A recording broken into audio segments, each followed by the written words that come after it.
आणि मी काय केलं, डेजंगो आपलं डेजंगो नावाचं एक फोल्डर बनवलं. ठीक आहे, त्याच्या आतमध्ये मी एक फोल्डर बनवतो डे 1 नावाचा. डे 1 नावाचा एक फोल्डर बनवला. ठीक आहे, आता तो ओपन करतो. ठीक आहे, त्यात जो पाथ आहे त्या पाथला पूर्ण क्लिअर केलं, CMD ओपन केली. ठीक आहे, जी आपली पहिली कमांड आहे ती कोणती, आपली PY -VENV आणि ENV. ठीक आहे, PY म्हणजे पायथॉन, VNV म्हणजे आपलं जे व्हर्च्युअल एन्व्हायरमेंट, आणि ENV एक फोल्डरचं नाव दिलं. ठीक आहे,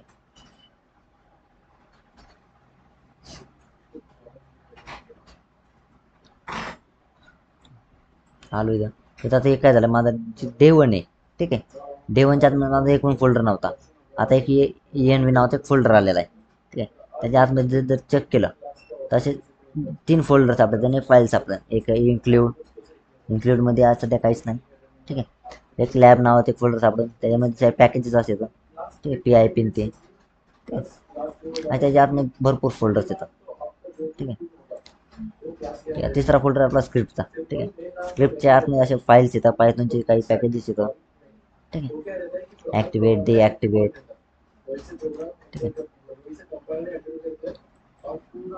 आता म्हणजे माझं काय झालं, आता ENV फोल्डर क्रिएट झाला. ठीक आहे, आता मी त्याला ॲक्टिवेट करतो. ENV slash script slash activate. त्याला ॲक्टिवेट, तर मी ज्यावेळेस ॲक्टिवेट केलं, ठीक आहे, त्या टायमाला माझं काय झालं, इथं ENV एक सर्कल ब्रॅकेटमध्ये ENV नाव आलं. ठीक आहे, आता ENV ही काय, आपण जे आपण फोल्डर क्रिएट केलं ना ते फोल्डरचं नाव असतं. ठीक आहे, ही फोल्डरचं नाव असतं. ठीक आहे, आता मी काय करतो, त्याला ॲक्टिवेट तर केलं, क्रिएट पण केलं, ॲक्टिवेट केलं. आता मी काय करतो, PIP इन्स्टॉल डिजांगो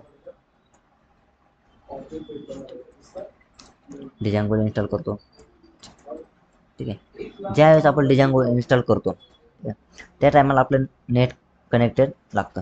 जर नेट जर कनेक्ट जर नसलं तर आपलं डिजांगो इन्स्टॉल होत नाही.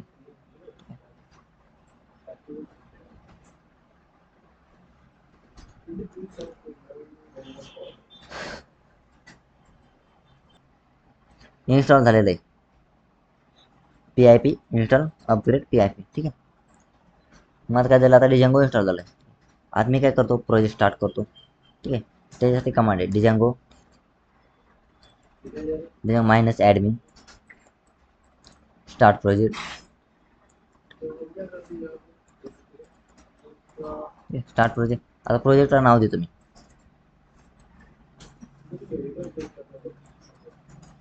ठीक आहे, प्रोजेक्टला नाव दिलं डेमो प्रोजेक्ट. आता एंटर केलं. ठीक आहे, आता मी फाईल्समध्ये आलो. ठीक आहे, आता माझा आधी किती एक ENV नावाचा एक फोल्डर होता.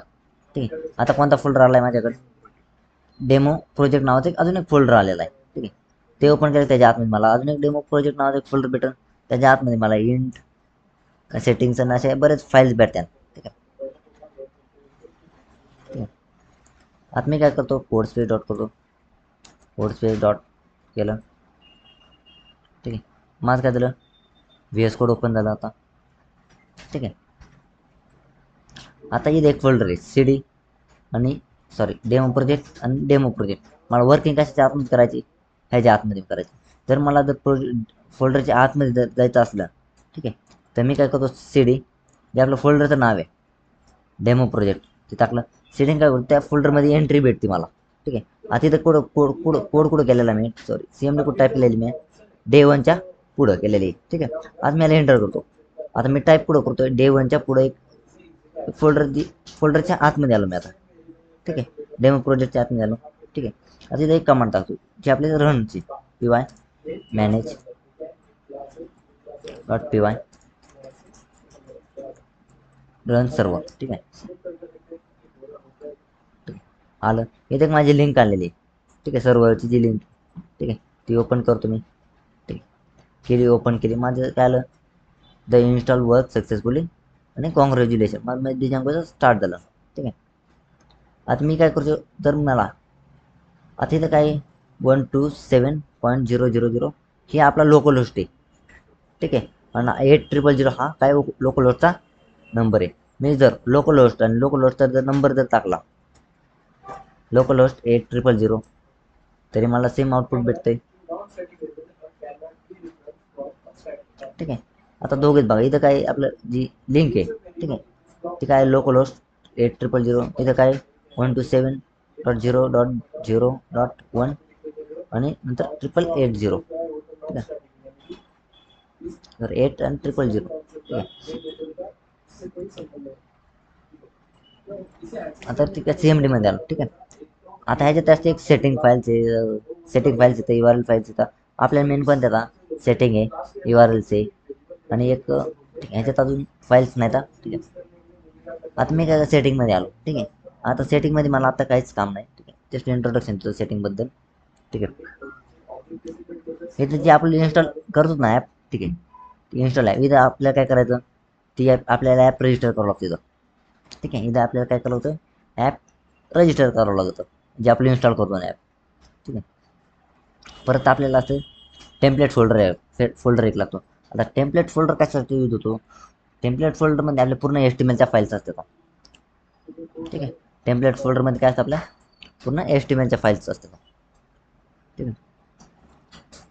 खाली आलो. आता तिथं डेटाबेस सेटिंग्स येतात. ठीक आहे. आता डेजंगोसाठी बेस्ट डेटाबेस कोणता आहे, SQL किंवा MySQL करा किंवा SQLite पण करा. ठीक आहे, तो बेस्ट आहे त्यासाठी, डेटाबेस कनेक्शनसाठी. तो एकदम इझी पण आहे. ठीक आहे. ठीक आहे. परत खाली आलो. ठीक आहे. इथं आपल्याला स्टॅटिक्स फाईल दिसेल, स्टॅटिकचं. ठीक आहे. आता स्टॅटिक कायसाठी यूज होतं, CSS आहे, जावास्क्रिप्ट आहे, इमेज आहे. ठीक आहे. जेवढ्या CSSच्या फाईल्स असतील, जावास्क्रिप्टच्या फाईल्स असतील, इमेजेस असतील, तेवढ्या कशात राहतात, आपल्या स्टॅटिक फोल्डरमध्ये. ठीक आहे. हा आपल्याला फोल्डर क्रिएट करावा लागतो, स्टॅटिक. ठीक आहे. स्टॅटिक आणि टेम्पलेट फोल्डर क्रिएट करावा लागतो. ठीक आहे. आता माझं काम काय आहे, URLsमध्ये. आता मी URLsमध्ये आलो. ठीक आहे. एकदा आपलं ज्यावेळेस आपण ॲप हे करतो ना, इन्स्टॉल करतो ना, त्या टायमाला इथं काय करतो, आपल्याला इम्पोर्ट करावं लागतं व्ह्यूजला. जे आपण ॲप क्रिएट केले ना, तिथून आपल्याला काय करतो, इम्पोर्ट करावं लागतं व्ह्यूजला.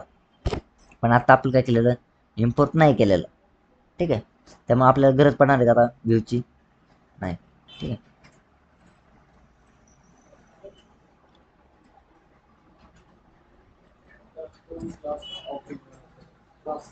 आता मी काय करतोय, पाथ बनवतोय. ठीक आहे. पाथ बनवतो. आता पाथ, पहिला जो पाथ असतो तो असतो एम्प्टी पाथ. ठीक आहे. तो सगळ्यात स्पेशल असतो होमसाठी, होम. ठीक आहे. होम किंवा काय पण ती फाईलचं नाव द्यायचं. आता मला इथे एक एरर आलेला आहे होमसाठी. आता जे मी पाथ बनवला, मला काय त्याचा फंक्शन बनवावं लागेल. ठीक आहे. होम नावाचा होम फंक्शन बनवला, त्याला रिक्वेस्ट दिली. ठीक आहे. आणि रिटर्न कर, रिक्वेस्ट रिटर्न HTTP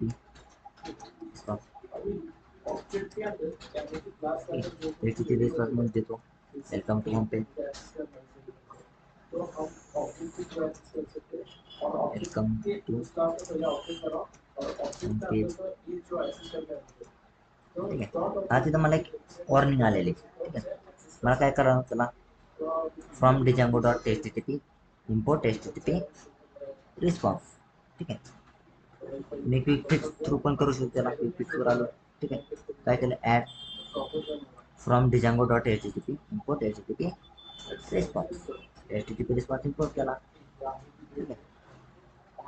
आता आज जसे आपले ठीक आहे, आता रिटर्न HTTP रिस्पॉन्स, त्यासाठी अजून दोन असतात. एक असतो HTTP रिस्पॉन्स, दुसरा असतो रेंडर.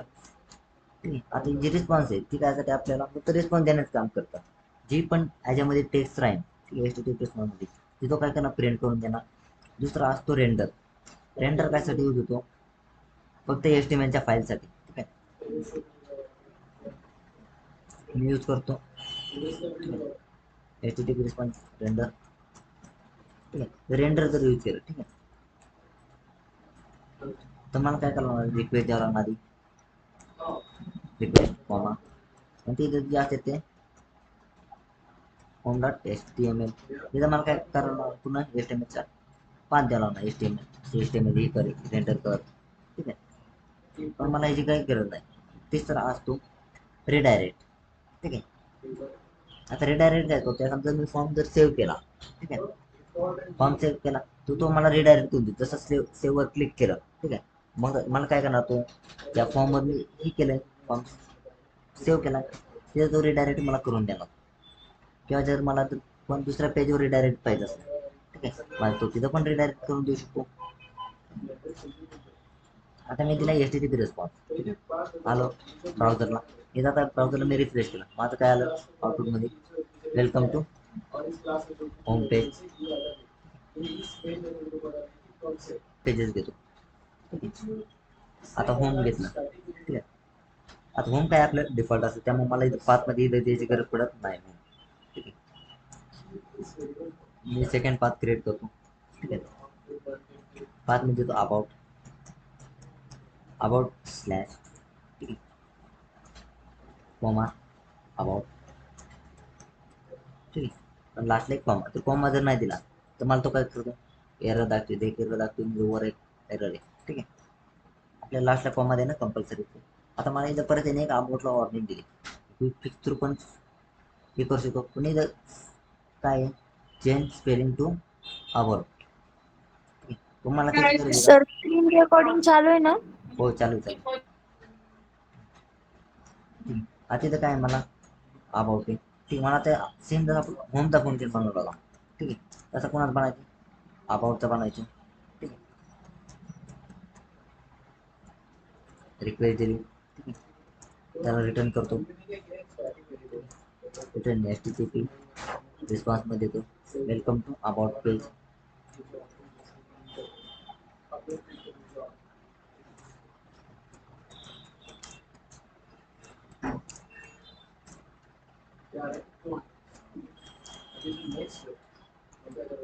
काय केलं, वेलकम टू अबाउट पेज, ठीक आहे. आता आलो ब्राउझरला, ठीक आहे. आता मी झालं रिफ्रेश केलं, ठीक आहे. माझं अबाउटचं पेज तर नाही आलं, ठीक आहे. मला फक्त वेलकम टू होम पेज. जर मला जर अबाउटचं पेज जर बघायचं असलं, ठीक आहे, अबाउट पेज बघायचं, ठीक आहे, तर मग मी काय करणार, इथं जी आपली लिंक आहे, ठीक आहे, ह्याच्यावर आलो, ठीक आहे. इथं रिफ्रेश केलं, इथं पण माझं तीच आहे, वेलकम टू होम पेज, ठीक आहे. आणि मी इथं जस्ट स्लॅश अबाउट, स्लॅश टाकलं, ठीक आहे. आता माझं काय झालं, अबाउटचं पेज ओपन झालं, ठीक आहे. अबाउटचं पेज पण ओपन आहे आणि होम पेज पण ओपन आहे.